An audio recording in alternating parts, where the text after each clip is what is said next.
ওরে যে বিয়ে হলে পরে খেওয়ারা সেটা ফিরে পড়িয়া রবে শ্বশুর বাড়িতে। সখী তোরা শুনে যা আমার গোনার দিন বয়ে যায়। সবাই আসিস আমার বিয়েতে। সখী তোরা জেনে যা জেনে যা সবাই আসবে আমার বিয়েতে। সবাইকে বলছে মা আমাদের গনার দিন বয়ে যাচ্ছে, তাই যেদিন আপন বলতে কেহ থাকবে না শেষের বিয়ে দিয়ে তোমরা সেদিন আমার বান্ধব হইও। এ বিয়ের সাজ ললাঠে চন্দন গিমা খাবে সারা গায়েতে। কি করবে মা? যখন এই দেহ থেকে প্রাণ পাখি চলে যাবে সেদিনই তোমায় চন্দন দিয়ে সর্বঙ্গে সাজাবে, সর্বঙ্গে সাজাবে আর সারা অঙ্গে ঘি দিয়ে তোমাকে মাখিয়ে দিবে। সে বিয়ের সাজ ললাঠে চন্দন আর ঘি মাখাবে সারা গায়ে। ওরে সখী তোরা সবাই মিলে ধূপ প্রদীপ জ্বালাই। ওরে সখী তোরা সবাই মিলে ধূপ প্রদীপ জ্বালাই। অধিবাসী করবি তুলসী তলাতে। ওরে সখী তোরা শুনে যা আমার গনার দিন বয়ে যায়। তোমরা সবাই আসিও আমার বিয়ে। সখী তোরা জেনে যা গনার দিন বয়ে যায়। সবাই আসিস আমার বিয়েতে। শেষে বিয়ে হলে আরে শেষে বিয়ে হলে পরে আমাকে যত্ন করে তুলে নিবে খাঁচা আরে বছর দুতে। আরে শেষে বিয়ে হলে পরে আমাকে যত্ন করে তুলে নিবে কাছা বছর দুলাতে। মাগো শেষের বিয়ে যেদিন হবে সবাই তোমায় সাজি জন্মের মতো সাজি ওই কাছা বাঁশের ধুলাতি ধুলি তোমায় শ্মশান ঘাটে নিয়ে যাবে। অরে হরি হরি লজ্জা করবে ফুল সজ্জা।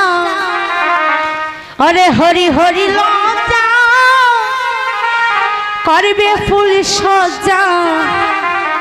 অগ্নি ঘেরা ভাসরে গড়েতে। সখী তোরাও শুনে যা আমার গনার দিন বয়ে যায়। সবাই আসিও আমার বিয়েতে। সখী তোরা শুনে যাও গনার দিন বয়ে যায়।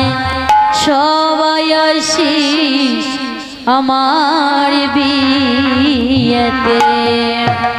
সেদিন সবাই আমার বিয়েতে আসে পড়ি কি তেরি আস। সখী তোরা শুনে যাস যেদিন যাব শ্বশুর বাড়িতে। ওরে পড়ি কি তেরি আস। সখী তোরা শুনে যাস যেদিন যাব শ্বশুর বাড়িতে। ওরে তোদের কাছে নিবেদন রইল সবার নিমন্ত্রণ। হরি বল হরি বল। ওরে তোদের কাছে নিবেদন রইল সবার নিমন্ত্রণ। হরি নামে শোনাইও করনেতে। সখী তোরা শুনে যা গনার দিনে বয়ে যায়। যেদিন যাব শ্বশুর বাড়ি। এই যে বাবা মানব দেহ পেয়েছি, এই মানব দেহ পাবার জন্য স্বর্গের মধ্যে দেব দেবতা পর্যন্ত গোবিন্দ চরণে ভোজনা করে বলে, প্রভু এই মানবী দেহে পাঠিয়ে। কেন বলে, দেবতার দেহ পেয়েও কখনো গোবিন্দ চরণ সেবা করা যায় না। আর গোবিন্দ আমাদের এই মানবী জন্ম দিয়েছেন, আর হেলায় হেলায় কাটিয়ে নিচ্ছি। যাকে ভজার জন্য এই পৃথিবীতে এসেছি তাকে আমরা ভুলে গেছি। কিন্তু এখনো সময় আছে বাবা, যদি তার চরণে, ভগবানের চরণে নয়ন জলে দিই, বলো প্রভু এবারে যখন আমার এই দেহ থেকে প্রাণ পাখি চলে যাবে, তুমি কৃপা করে আবার কান্ডারি হই, তুমি আমার ভব নদী পার করে দিও। নিতাই গৌর হরি হরি বল। প্রেম সে বলো মহাপ্রভু কি, মহাপ্রভু কি। তো কলির ভগবান আমার শ্রীমন গৌরাঙ্গ মহাপ্রভু, তিনি এই কলির যুগের, কলির জীবীর এই অবস্থা দেখে তিনি অবতীর্ণ হয়েছে শ্রীরামী নবদ্বীপের সচী মাতার নাভি সিন্ধু মাঝে। কেন? কারণ একটি, যে আমার কলির জীবের কি অবস্থা হবে। আর সেই কথা ভেবে আমার সচির নন্দন গৌর সুন্দর তিনি আবার কলির যুগে মা ভিখারির বেশ ধারণ করে ভক্তের দ্বারে দ্বারে গিয়ে ভক্তের পায়ে ধরে হাতে ধরে বলছে, ওরে জীব একবার কৃষ্ণ বলো, একবার তোমরা হরি বলো। কারণ কৃষ্ণ ছাড়া, কৃষ্ণ নাম ছাড়া এই জগতে আপন বলতে কেহ হয় না বাবা। এই জগতে আপন বলতে কেউ হয়? কেউ হয় না। যে সন্তানকে পায়ের মাথার গাম পায়ে ফেলে মানুষ করছো, সেই সন্তান যেদিন তোমার এই দেহ থেকে প্রাণ পাখি চলে যাবে, শ্মশান ঘাটে নিয়ে তোমার মুখে মুখাগ্নি করবে, তোমার মুখে আগুনে দিবে। তাহলে এই জগতে আপন বলতে কেউ না বাবা গো। এই কীর্তনের যে সেবা সঙ্গনটা, এটা তো বাবা হাসি ঠাট্টার জায়গা নয়, এটা হচ্ছে কান্দার জায়গা, কান্না করার জায়গা। কেননা যেদিন এই পৃথিবীতে এসেছিলাম মা, সেদিন সবাই আমরা কেঁদে কেঁদে এসেছিলাম। কেউ বলতে পারবে না যে এই পৃথিবীতে যেদিন আমি এসেছিলাম সেই দিন আমি হেসে হেসে এসেছি। কেন কেঁদেছিলাম না, মাতৃগর্ভে যখন গোবিন্দর সাথে সাক্ষাৎ হয়েছিল, বলেছিলাম দয়াময় মাতৃগর্ভের এই জটর যাতনা আর সইতে পারি না প্রভু, প্রভু তুমি এই যন্ত্রণা থেকে মুক্তি দান করো। আর সেদিনই দয়াময় বলেছিলেন, অরে এই জগতে সবই কিছু সইতে পারি, কিন্তু যদি আমার ভক্ত কাঁদে, আমি ভক্তের নয়নে জল কখনো সইতে পারি না। সেই দিন গোবিন্দ দর্শন দিয়ে বলেছিল, ওরে তোকে যে আমি পৃথিবীতে পাঠিয়ে দেব, বলে না রে ওই মায়ের সংসারে গিয়ে কখনো তুই আমায় ভুলে যাবি না তো? বল তুই কখনো আমায় ভুলে যাবি না তো? বলেছিলাম দয়াময় এই পৃথিবীতে এসে আমি তোমায় সেবা না দিই, আমি কোনোদিন সেবা করব না, তোমার নাম ছাড়া মুখে কিছু উচ্চারণ করব না। কিন্তু এই জগতের সংসার মাঝে যখনই আসলাম, যখন মা ডাকতে শিখলাম, বাবা ডাকতে শিখলাম, যেজন আমার পরম পিতা, সেই ভগবানকে আমরা ভুলে গিয়েছি মা। এই জগৎ মাঝে প্রত্যেক মানুষের মা বিবাহ হয় তিনবার। তিনবার বিবাহ কি করে হয়?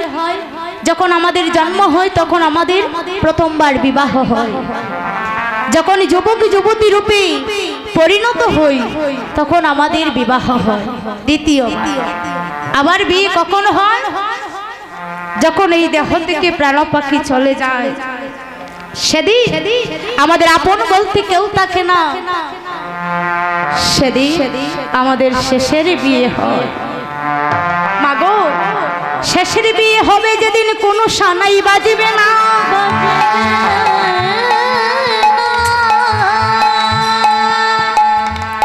হরিধ্বনি করবে সবাই, উলুধ্বনি করিবে না, করবে না।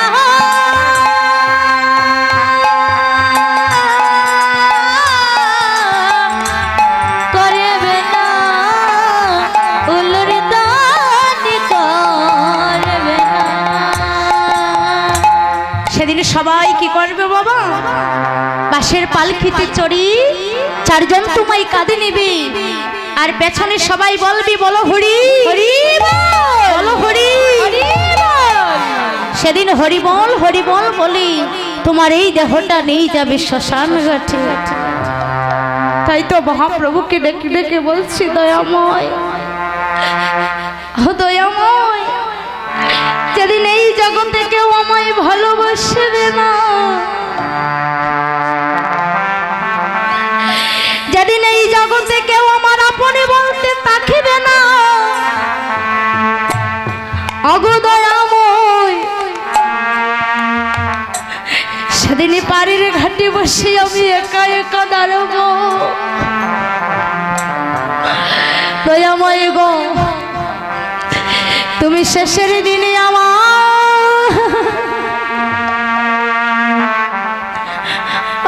কান্ডারি হইও, তুমি শেষের দিনে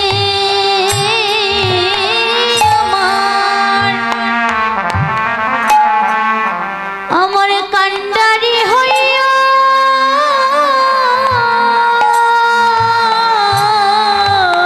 বাবা গো, যতদিন সংসারে উপার্জন করে টাকা দিতে পারবি, ততদিন তোমার সংসারের সবাই তোমায় ভালোবাসবে, আর যেদিনই দিতে পারবে না কেউ ভালোবাসবে না। আজকে শরীরে এনার্জি আছে, দাঁড়িয়ে কীর্তন শুনছো, এমনও সময় আসবে বসে কীর্তন শুনতে পারবে না, এমনও সময় আসবে তোমার চোখে দেখতে পাবে না, তোমার এই দেহের বেলে অবসান হয়ে যাবে। অমা, কীর্তনে আসলে কিছু কাজ করতে হয় না?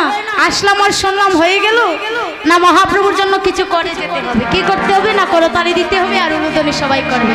আর বাবাদের কি করতে হবে? বলে হরি বলে ধ্বনি করতে হবে আর করতালি দিতে হবে। করতালি দিলে কি হয়? দেহের মধ্যে যত পাপ তাপ রাশি আছে সবে কেটে যায়। যেমন একটা বৃক্ষের নিচে যদি একটা মানুষ বসে থাকে আর ওই বৃক্ষের উপরে যদি দুইটা পাখি বসে থাকে, ওই ব্যক্তি যদি করতালি দেয়, ওই করতালি শুনেই ওই পাখি ভয় চলে যায়। তেমনি যারা করতালি দিবি দেহের মধ্যে পাপ তাপ রাশি সবই কিছু কেটে যাবে। তাই গৌর হরি বল। গুরু গৌরাঙ্গ গুরু গৌরাঙ্গ গুরু গৌরাঙ্গের জয়। গুরু গৌরাঙ্গ গুরু গৌরাঙ্গ গুরু গৌরাঙ্গের জয়। দেখি দেখি সবাই মিলে করতালি করবেন। হরে কৃষ্ণ। গুরু গৌরাঙ্গ গুরু গৌরাঙ্গ গুরু গৌরাঙ্গের জয়। গুরু গৌরাঙ্গ জয় গো আমার গুরু গৌরাঙ্গের জয়। গুরু গৌরাঙ্গ গুরু গৌরাঙ্গ গুরু গৌরাঙ্গের জয়। গুরু গৌরাঙ্গ গুরু গৌরাঙ্গ গুরু গৌরাঙ্গের জয়। গুরু গৌরাঙ্গ গুরু গৌরাঙ্গ গুরু গৌরাঙ্গের জয়। গুরু গৌরাঙ্গ গুরু গৌরাঙ্গ গুরু গৌরাঙ্গের জয়। গুরু গৌরাঙ্গের জয় গয় আমার নিত্যানন্দের জয়। গুরু গৌরাঙ্গের জয় গয় আমার নিত্যানন্দের জয়। নিত্যানন্দের জয় গয় আমার শ্রী অদ্বৈতের জয়। নিত্যানন্দের জয় গয় আমার শ্রী অদ্বৈতের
প্রথমে আমরা নামযোগের কয়েকটা পদ গিয়ে তারপরে আমরা লীলায় প্রবেশ করব। আজি মহাজন পদাবলী সাহিত্যে পদ রচনা করলেন, নামযোগ্য কোনো লীলা নয়, তথাপিও কয়েকটা পদ আছে যেগুলো আমরা উচ্চারণ করব। আজি কলির যুগে অবতীর্ণ হয়েছে আমার শ্রী অদ্বৈত প্রভু। দাদা নড়াচড়া কম করবেন, নইলে শীত এসে আপনাদের মাঝখানে ঢুকবে। সাধু সঙ্গ করতে এসেছেন, একটা গাটা একটু গেসে বসবেন যাতে ফাঁকা না থাকে। আপনারা যারা যারা এখানে বসে আছেন না, কৃপা করে একটু আসরে বসলে আমি খুশি হব। যারা এখানে দাঁড়িয়ে আছে, আসরে প্রচুর পরিমাণে জায়গা আছে, আপনারা যদি কৃপা করে আসনে বসেন। আপনারা যারা দাঁড়িয়ে আছেন কৃপা করে আসার জন্য আমি বিনীতভাবে প্রার্থনা করছি। আজ কলির যুগে কলির ভগবান গৌরাঙ্গ সুন্দর আসার আগে এসেছিলেন কে? আমার অদ্বৈত প্রভু। আর সেই অদ্বৈত প্রভু আসার কারণ কি? কলির যুগে তিনি কেন প্রথমে আসলেন? যখন গোবিন্দ দাপর যুগে গোপিনীগণকে সঙ্গে নিয়ে তিনি রাসলীলা করেছিলেন, তখন সেই রাসলীলায় পুরুষ প্রবেশ করা নিষিদ্ধ ছিল। আর এদিকে কৈলাসপতি মহাদেব তিনি মনে মনে ভাবছে যে আমি যদি একটিবার ওই রাসলীলায় প্রবেশ করতে পারতাম, আমি যদি ওই গোপিনীগণের সঙ্গে গোবিন্দের সঙ্গে নৃত্য করতে পারতাম, তাহলে আমার মনের আশাটা পূর্ণ হতো। আরে তখন আস্তে আস্তে তখন সেখানে তিনি একজন গোপিনীর বেশ ধারণ করে তিনি একটা সাদা বস্ত্র পরিধান করে সেই রাসমঞ্চে তিনি প্রবেশ করলেন। আর যখনই রাসমঞ্চে প্রবেশ করলেন, সবাই যখন নৃত্য করছে, তখন একজন গোপিনী এসে আজ ভগবানকে বলছে যে গোবিন্দ, আজকে যে আমরা নৃত্য করছি, আজকের নৃত্যের মধ্যে কোনো আনন্দ খুঁজে পাচ্ছি। তখন গোবিন্দ বললেন এর একটি কারণ, এই রাসমঞ্চে নিশ্চয়ই কোনো পুরুষ প্রবেশ করেছে। এবার বললেন যারা যারা নৃত্য করছে সবাই থামো। এবার সবাই যখন দাঁড়িয়েছে, ঠিক সেই সময় পেছন দিকে তাকিয়ে দেখলো যে একজন শ্বেত গোপী, মানে একজন সাদা কাপড় পরে একজনের গোপী সে দাঁড়িয়ে আছে। এবার যখন ওই গোপী দাঁড়িয়ে আছে সাদা কাপড় পরে, বাবা তার ঘুমটাটা একেবারে বাড়িয়ে দিয়েছে যেন তার মুখ দর্শন করা না যায়।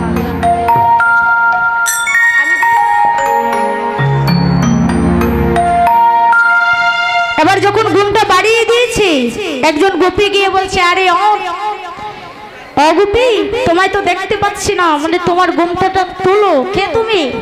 এবার মহাদেবের কণ্ঠের মধ্যে কি থাকে বাবা? সর্প থাকে তো? ও দাদা, মহাদেবের গলায় কি থাকে? সর্প। হাফনি না সাপ? কিতা? হাফনি। মহাদেবের কণ্ঠে থাকে সর্প, যেটাই বলেন আপনাদের ভাষায়। তো বলছে ওই সর্প মহাদেবের গলায় রয়েছে ফনা তুলে। আর যখনই ঘুমটা দিয়ে চলেছে, এমন সময় একজন গোপী গিয়ে বলছে এই তোমার ঘুমটা তুলো। এবার মহাদেব কি করছে, ভয় পেয়ে গেছে, ঘুমটা তুলছে না। আর যখনই তুলছে না, ওই গোপী গিয়ে কাছে গিয়ে বলছে তোমার ঘুমটা তুলো। এবার যেই কাছে গিয়েছে, দেখছে যে ওই সর্পটা, সাপের ডাক শুনেছে কখনো?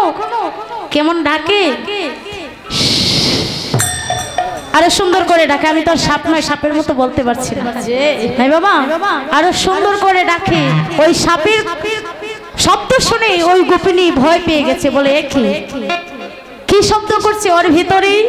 যেই বাবা ঘুমটা খুলেছে, ঘুমটা খুলে দেখছে যে যাকে কোটি জন্মের তপস্যায় পাওয়া যায় না, সেই মহাদেব আজ রাসমঞ্চে প্রবেশ করেছেন। তাই আর সেই মহাদেবকে দর্শন করে সবাই চমকে উঠলো, বলে একই আপনি একজন পুরুষ হয়ে এই রাসমঞ্চে প্রবেশ করেছেন, এটা তো গুরু অপরাধ করলেন। তখন ভগবান শ্রীকৃষ্ণ ওনার পানে তাকিয়ে কিছু বলতে পারছেন না। আর মহাদেব তাকিয়েছেন ভগবান শ্রীকৃষ্ণের পানে। যেই ভগবান শ্রীকৃষ্ণের পানে তাকিয়েছে, ভগবান শ্রীকৃষ্ণ তার দিকে না তাকিয়ে আজ নয়নটা ভূমির দিকে দিয়ে আজ দাঁড়িয়ে রয়েছে, মানে কিছু বলছে না। সবাই দাঁড়িয়ে দিচ্ছে, তুমি চলে যাও। এই রাসমঞ্চে কেবল নারীরা, কেবল গোপিনীগণরা এই রাসমঞ্চে প্রবেশ করতে পারে, কোনো পুরুষ এখানে প্রবেশ করতে পারে না। আচ্ছা বাবা, এখানে যারা যারা বসে আছো হাত তুলো তো, কারা কারা পুরুষ আছো? কারা কারা পুরুষ আছো এখানে হাত তুলো। আচ্ছা এবার নামাও নামাও, আমি বলি এবার কিসের জন্য বলছি। বলে কৃষ্ণ ভজনে যদি আসো, যদিও তুমি পুরুষ, তোমাকে পুরুষ ভাবলে হবে না, তুমি হয়ে যাবে নারী। এখানে যারা যারা আছে সবাই হচ্ছে নারী, আর একমাত্র পুরুষ হচ্ছে রাধা গোবিন্দ। হরি বল।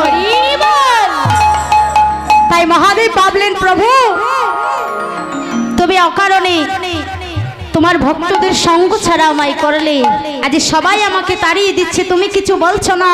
তবে শোনো প্রভু, তুমি যে প্রেম শুধু গোপিনীগণের মধ্যে বিলিয়ে দিলি, যে প্রেম শুধু বৃন্দাবনে দিলি, আমি সেই প্রেম তোমার আগে কলির যুগে গিয়ে কলির জীবের দাঁড়িয়ে দাঁড়িয়ে সবার কাছে বিতরণ করে আসবনি। তাই গুরু হরি বল। আর সেই অদ্ভুত প্রভু তিনি এবার কলির যুগে সর্বপ্রথমে আসলেন। আজি সন্মুখে দেখিতে পাই, আজি কলি গুরু বড় বড় অন্ধকার, আমার কলি গুরু বড় বড় অন্ধকার। অরে নাহি হরি হরি ভক্তের লেশ, অরে মায়া মুগ্ধ সর্বদেশ, হরে নাহি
আজি অদ্বৈত ভাবে কি হবে উপায়, অদ্বৈত ভাবে কি হবে উপায় গো, আজি অদ্বৈত ভাবে কি হবে উপায়। আরে একাই আমি কি করিব, আরে দুসরবা কোথায় পাব, একাই মনে গো,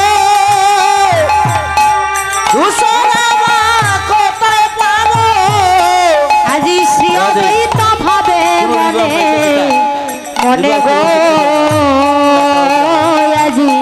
আজি শ্রী অদ্বৈত ভাবে মনে মনে গো, শ্রী অদ্বৈত ভাবে।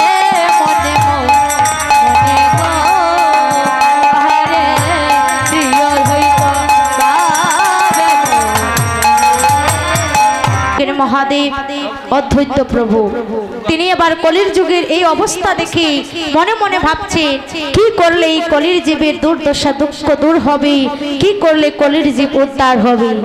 হেন কালে আচ্ছাদিত আজি হরিদাস উপনীত,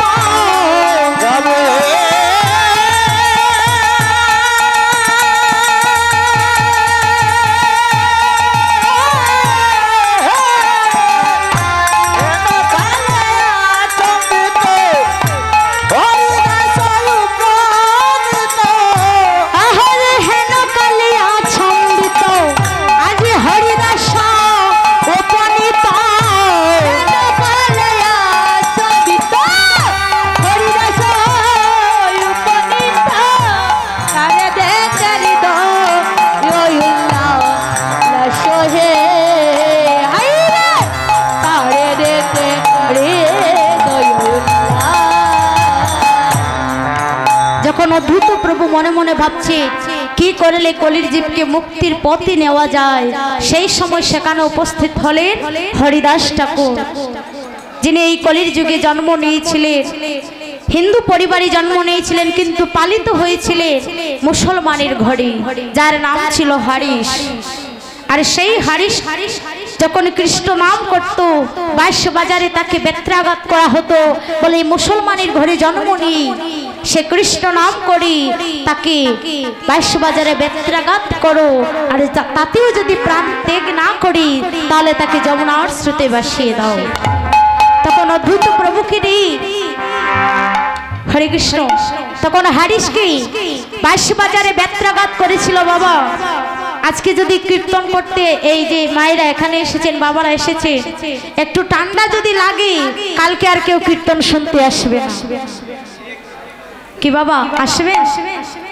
কিন্তু হরিদাস ঠাকুর যে হারিসকে 22টি বাজারে বেত্রাঘাত করেছে দিনে রাতে 24 ঘন্টা।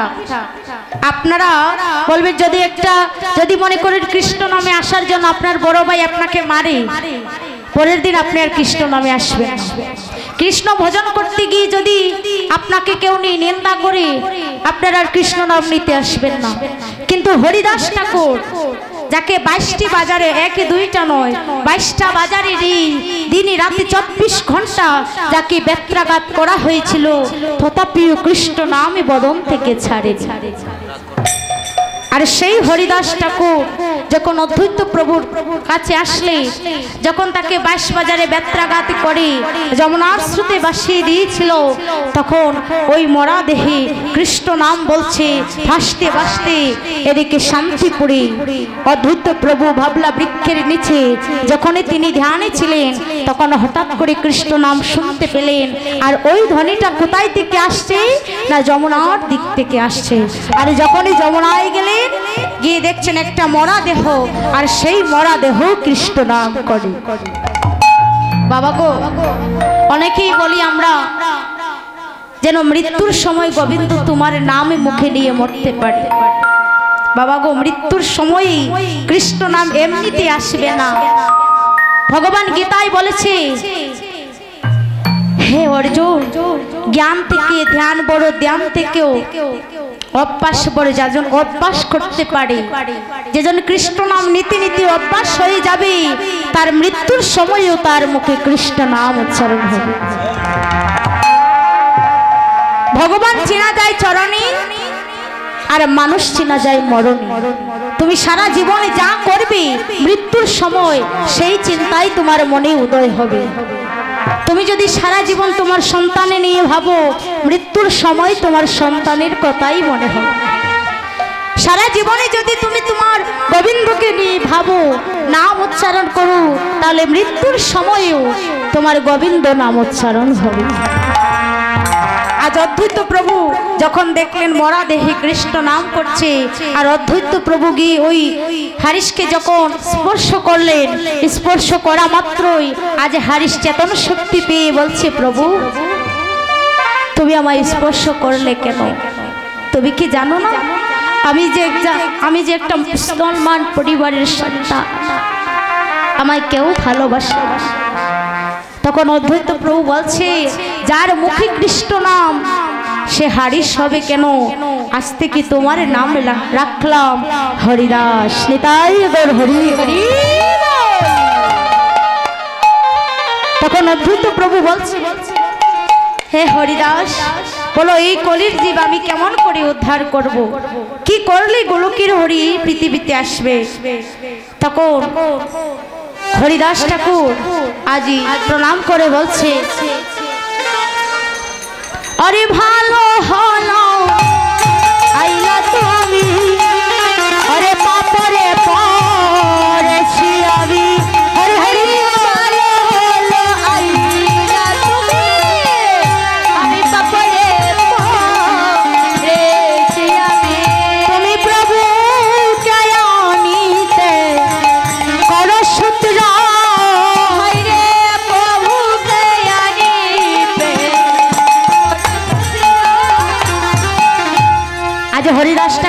বলছে, বলো কি করলে মহাপ্রভুকে আমি আনতে পারবো, গোলকের হরিকে এই ধরাদ আমি আনতে পারবো। তখন হরিদাস ঠাকুর বলেছিলেন, প্রভু আমি শাস্ত্রী পুরাণে শুনেছি যদি কেউ প্রভুকে গঙ্গা জল তুলসী দিয়ে ডাকে তাহলে প্রভু তোমার ডাকে সাড়া দিয়ে এই পৃথিবীতে আসবে। তখন তিনি কি করলেন, তুলসী মঞ্জরি দল তাহা সহ গঙ্গার জল, তুলসী মঙ্গল দল তাসম গঙ্গা দল, কৃষ্ণ বলে দেহ নিজ শিরে, কৃষ্ণ বলে দেহ নিজ শিরে, কৃষ্ণ বলে দেহ নিজ শিরে, হরে কৃষ্ণ বলে দেহ নিজ শিরে, আর বৃন্দাবন রসে কয় আর কি সমনের ভয়, আর কি সমনে কয়, বৃন্দাবন রসে কয় আর কি সমনের ভয়, আর কি সমনে কয়, গৌরাইলা নদী নগরে হরি হরি মহাপরি রে, গৌরাইলা গৌরাইলা গৌরাইলা নদী নগরে আমার প্রেমের ঠাকুর আজি নই দয়াল, আমার প্রেমের ঠাকুর নই দয়াল, সবাই প্রেমানন্দ হরি একবার হরি হরি বলো, আমার প্রেমের ঠাকুর আজি নই দয়াল, সবাই প্রেমানন্দে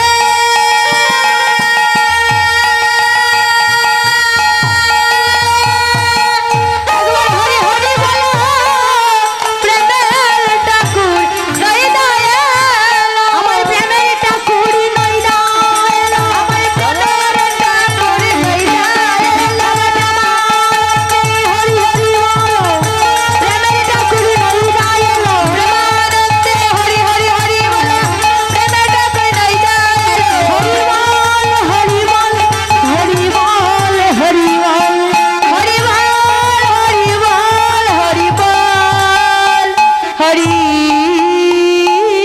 বল।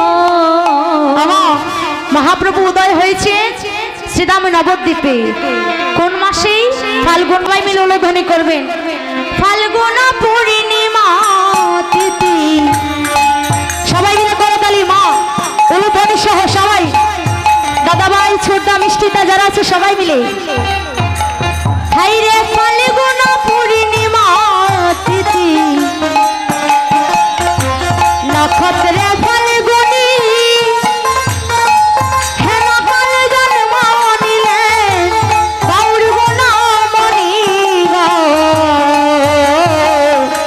ফাল্গুন পূর্ণিমা তিথি গো, ও হাই রে ফাল্গুন পূর্ণিমা তিথি, নক্ষত্রে ফাল্গুনি হেন কাল জন্ম নিলেন গৌর গুণমণি গো, ফাল্গুন পূর্ণিমা তিথি গো, হাই রে জয় জয় কাল রব আজি নদিয়া নগরে,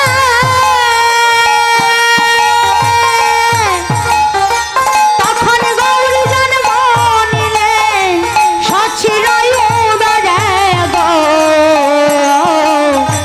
ফাল্গুন পূর্ণিমা তিথিতে, হাই রে জয় জয় কাল রব ও নদিয়া নগরে,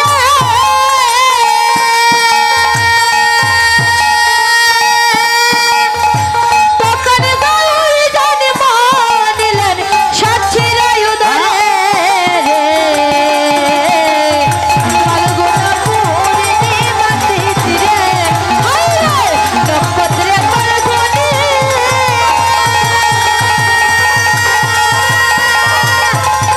হেন কাল জন্ম নিলেন গৌর গুণমণি রে, ফাল্গুন পূর্ণিমা তিথি রে। আমায়রা মহাপ্রভু তিনি অবতীর্ণ হয়েছেন, ওনার আবির্ভাব হয়েছে, আপনারা উলধ্বনি করবেন না? সবাই মিলে উলধ্বনি করে নেতাগর হরি বল, সবাই মিলে মহাপ্রভু কি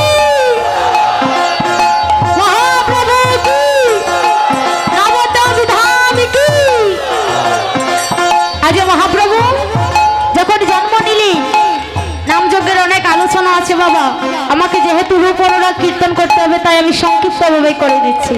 আজ মহাপ্রভু নিত্যানন্দকে দেখে বলছেন যে নিতাই তুমি জীবের দ্বারে দ্বারে হরিনাম বিতরণ করে দাও। তাই সবাই মিলে আমরা করতালি দিয়ে গাইব। আজ নিত্যানন্দ প্রভু সবার দ্বারে দ্বারে কৃষ্ণ নাম বিতরণ করছে। আজি অগ্রদা পরমানন্দ নিত্যানন্দ রায়। ওই আজি অগ্রদা পরমানন্দ নিত্যানন্দ রায়। আজি অভিমান শূন্য নিতাই নগরে বেড়ায়। ওই আজি অভিমান শূন্য নিতাই নগরে বেড়ায়। হরে অক্রুদ পরমানন্দ নিত্যানন্দ রায়। হরে অক্রুদ পরমানন্দ নিত্যানন্দ রায়। যারে দেখে তারে বলে দন্তে তৃণধরি।